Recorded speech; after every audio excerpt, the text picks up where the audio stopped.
was early in the morning. It was about 5 o'clock in the morning. A man called and said that he had woken up. His wife had been asleep and was not waking up. She was not responsive to him. She was having difficulty breathing.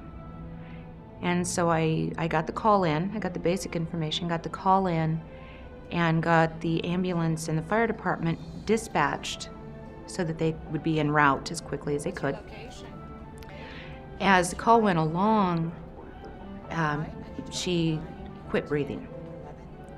And so I was trying to walk him through, or I was walking him through the process of putting her from the bed onto a hard surface, namely the floor, doing rescue breathing, and then CPR. He just did a fantastic job. He did an amazing job. He stayed calm. He was obviously upset, of course, but he stayed calm and he was focused and he was doing exactly what I was telling him to do. It was amazing. And we kept going with the CPR until a responder got there. And I found out later that it wasn't even the fire department that got there. It was a volunteer firefighter that lived nearby. But the call took between 10 and 11 minutes before somebody got there to help him, which is just an incredibly long time for help to get there.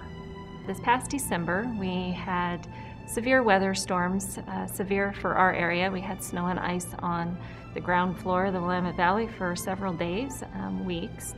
And I don't recall how many days we had the snow on the ground prior to the 21st, but I do know it was enough that when she tapped out the fire department, the fire chief had to chisel off about an inch of ice from his windshield before he could even respond to the call.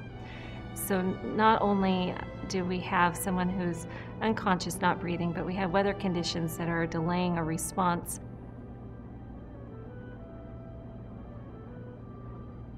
Tobey, knowing at 5 o'clock in the morning, probably their house was all locked up. She had inquired if there was anybody else there. There was not. She thought through enough to have him go and unlock the front door so that when help arrived, they could get in without him having to stop CPR instructions. This isn't something that's normally identified in the card.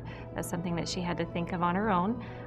So she had him go unlock the door. He came back to the phone and she began giving CPR instructions to him.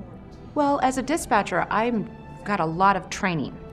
And one of the things I have a great deal of training in is CPR. We also have what we call pre-arrival instruction cards.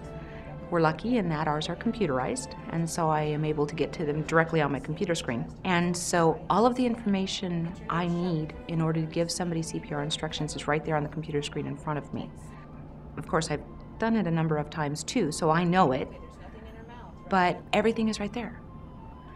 So he's stuck in there and he just kept doing the CPR, and somebody walked in and that was the end of my involvement in the call. So basically it was get the basic information, get help on the way, and then start with the CPR and just keep doing rescue breaths or the breathing and the compressions and back and forth and back and forth.